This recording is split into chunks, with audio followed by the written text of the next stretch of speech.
Paz do Senhor, eu vou trazer uma palavra da parte de Deus que Deus compartilhou comigo. Está em Provérbios, capítulo 3, versículos 5 ao 7. Diz assim: Confia no Senhor de todo o teu coração e não te estribes, não no teu próprio entendimento. Reconhece-o em todos os teus caminhos e ele endireitará as tuas veredas. Não sejas sábios aos seus próprios olhos. Teme ao Senhor e aparta-te do mal. Amém. A necessidade de controle que nós temos da nossa vida, ela vem do medo da dor, medo de perder, medo de passar necessidade. Só que Deus diz para a gente largar, simplesmente largar. Não que você não tenha que fazer nada, você tem que trabalhar, você tem que continuar, mas não tem que esperar que isso esteja no seu controle. A gente tem muitos exemplos na Bíblia de pessoas que tentaram controlar a sua vida, tentaram controlar os seus desejos, tentaram controlar até o ministério, até a própria vontade de Deus, e o resultado não foi bom. O primeiro exemplo que eu quero trazer é o rei Saul. O rei Saul, ele foi abençoado, recebeu a unção para ser rei, mas no decorrer do seu processo, Deus mandou para ele ir para uma cidade, acabar com o inimigo, destruir o gado, arrasar com tudo, não trazer nada de volta. Só que os soldados que foram com eles viram que as coisas eram boas, então o que ele fez? Ele pegou parte para ele e deu parte para as pessoas. O que ele queria controlar com isso? Queria controlar o poder. Queria ter o favor das pessoas que ele tinha que governar. E também queria os benefícios da terra. E ele, quando foi interpelado por Samuel, ele disse: não, isso aqui que eu trouxe é para sacrificar o Senhor. E Samuel diz aquela frase: é melhor obedecer do que sacrificar. Conclusão da vida de Saul. Saul perdeu o reino, perdeu a riqueza, perdeu a vida, porque tentou controlar o que não estava na competência dele. Tentou guiar as coisas por um caminho que não era o correto. Outro exemplo que eu vou trazer é o Sansão. Sansão, ele recebeu a unção antes de nascer. Ele já nasceu poderoso, com o poder de Deus. E ele controlou as coisas seguindo os seus próprios desejos. Ele se envolveu com mulheres que não eram da terra. Para o israelita era proibido. Não era que era proibido, né? Não era recomendado, mas já é um pecado. Ele tomou vinho, ele era nazireu. O nazireu não pode tomar vinho, não pode tocar em mortos e não pode passar navalha na cabeça, igual a mim. Eu não sou nazireu. E ele fez tudo isso, cara. Ele se envolveu com mulheres de outra terra, ele quebrou a aliança bebendo vinho, quebrou a aliança se alimentando de um favo de mel que tinha nascido no ventre de um leão morto. E por fim, os filisteus, que eram inimigos de Israel, colocaram uma mulher linda chamada Dalila para seduzir ele. e para descobrir a origem da força dele. E ele disse, se você raspar a minha cabeça, eu perco a minha força. Ele foi dormir, eles fizeram amor, ficou cansado, foi dormir. Quando ele acordou, ele estava careca. Então entraram guardas filisteus e conseguiram prender ele. A palavra de Deus, inclusive, diz que o Espírito de Deus, ele não perdeu a força, ele perdeu a presença do Senhor, ele perdeu o Deus que dava a força. Consequência, foi preso, a mulher que ele tinha já não era mais dele, vazaram os olhos dele, ele ficou cego. Mas diferente de Saul, ele se manteve duro, rígido na sua própria vontade e acabou perdendo tudo, até a própria vida. E não se reconciliou. Sansão também perdeu a vida. Ele morreu. Mas ele morreu cumprindo a vontade de Deus. Tinha um grande salão, ele estava lá já humilhado e ele diz ao Senhor, Senhor, me dá força só mais uma vez. Então ele estava preso às colunas do templo, ele foi, derrubou as 2 colunas com a força física dele. E desabou, ele acabou morrendo ali, mas derrotou os filisteus e Israel ficou livre. O terceiro exemplo é Jonas. Jonas, ele era um profeta. Deus mandou ele para a cidade de Nínive. Jonas, vai para lá, vai para Nínive, vai pregar para o pessoal lá e eu quero fazer uma obra lá. Só que Nínive era inimiga de Israel. Então, debaixo de uma decisão de Deus, ele decidiu controlar. Ele achou que a vontade de Deus não estava muito legal, então ele fez o que? Ele fugiu. Entrou no barco e foi em direção à cidade de Tarsis. Dormiu no convés, veio uma tempestade, começou a balançar o barco, o pessoal começou a jogar mantimento para deixar o barco mais leve, para ele não afundar. Reuniram-se e falaram assim, caramba, e agora? Tiraram a sorte para ver de quem era. Acordaram ele e caiu sobre Jonas. Ele falou, o que você fez? Né? Ele falou, desobedeci a Deus. Como é que a gente resolve isso? É só vocês me lançarem na água que tudo vai estar resolvido. Pegaram ele, jogaram na água, a tempestade se acalmou. Ele foi engolido por um peixe, foi vomitado na cidade e lá ele pregou. Se converteram muitas pessoas e ele ainda ficou chateado. Conclusão, cara, tudo que a gente faz contra a vontade de Deus,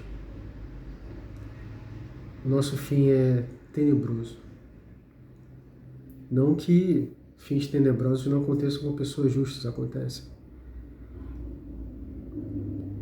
Mas a nossa esperança não está aqui. Agora eu vou dar um exemplo de alguém que fez o contrário de todos os exemplos que eu dei agora. O nome desse homem é Jó. Jó era rico, tinha muitas cabeças de boi, cabeças de jumento, era um fazendeiro muito rico. Ele tinha uma casa enorme e tinha filhos, muitos filhos. E ele perde tudo. Os filhos dele morrem, os ladrões roubam, matam os seus servos, tudo de uma vez, tudo rápido. E esse homem, ele rasga a sua roupa com tamanha tristeza. Ele não deixou de sentir, ele não é super-homem, não tem nada disso. Só que ele escolheu não controlar a sua própria vida. Ele podia muito bem controlar a sua própria vontade provavelmente não era estar de bem com Deus. Tudo dando errado, tudo destruído. Ele toma uma atitude. A mulher dele, ele perdeu até o apoio, perdeu o prestígio dele. A mulher dele disse para ele: amaldiçoe esse Deus e morre. Jó também perdeu a saúde. Ele diz: você fala como uma louca. Eu não recebi o bem de Deus, vou deixar de receber o mal dele? Bendito seja o nome do Senhor. Deus me deu, Deus tomou. Bendito seja o nome do Senhor. Jó fez o caminho inverso. Ele perdeu tudo e se manteve fiel. Irmãos, eu passei por um tempo aí muito pesado na minha vida. De finalzinho de 2019 para cá, até um pouco antes disso. Um pouco antes. Foi um pouco antes disso. Foi de 2015 para cá. Eu fiz como os 3 anteriores. Eu tomei decisões que destruíram a minha vida. Eu perdi emprego, perdi um bom emprego no caso. Perdi meu casamento, perdi a presença dos meus filhos. A casa que eu ajudei a pagar, hoje eu não posso mais morar nela. Eu perdi tudo. E recentemente quase perdi a vida. Foi algo que me fez pensar profundamente. Toda vez que eu tentei controlar minha vida, eu me dei mal. Toda vez que eu tentei impor a minha vontade às pessoas, nada aconteceu.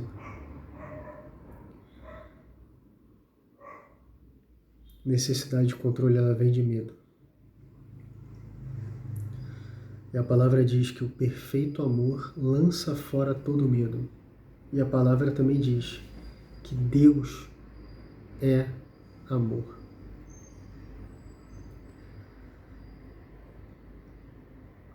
Então eu passei a amar as pessoas. As pessoas, quando eu estava nesse momento de muita dificuldade, de fundo do poço no caso, eu pensei em muitas pessoas. Muitas pessoas. Pessoas até que me feriram. Pessoas que me deixaram muito triste, mas, cara, não importa. Tudo aqui passa, tudo perece. Só o que importa vai ser o mundo vindouro, onde estaremos com Cristo. Então me reconciliei com as pessoas, me reconciliei com a igreja, me reconciliei com Deus, me reconciliei comigo. Peguei todo o meu ego, toda a minha arrogância, que por eu ser inteligente, por eu ser várias coisas, eu usava isso como escudo diante das minhas derrotas. Isso é arrogância, você usar, se achar o melhor para se proteger das suas próprias derrotas. Isso não é certo. O certo é ser confiante. Ser confiante é, eu tenho certeza que eu vou conseguir. Mas se eu não conseguir, eu não vou me proteger. Eu simplesmente vou me levantar e vou tentar de novo. O arrogante não. Eu não fiz isso porque eu não quis. Bobeira. A maior lição que eu tive foi: para de controlar as coisas. Você quer que alguma coisa aconteça? Trabalha para que aconteça. Mas entrega o resultado para Deus. Você só pode trabalhar para que o resultado aconteça. Se eu quero passar no concurso público, o que eu tenho que fazer? Estudar. Estudar com seriedade. O resultado pertence a Deus, irmão. Não está no meu controle o que vai acontecer. Está no meu controle me especializar para ser o melhor possível para alcançar. Agora, o resultado, o futuro não está nas minhas mãos. Então eu aprendi a confiar em Deus. Aprendi a confiar no controle dele. Eu simplesmente vou ser um instrumento, vou seguir, vou fazer as coisas que eu tenho que fazer. E eu acho que se você está ouvindo isso agora, você não veio aqui à toa. Talvez você esteja necessitando largar alguma coisa na sua vida. Não estou falando largar um marido, largar um emprego, não.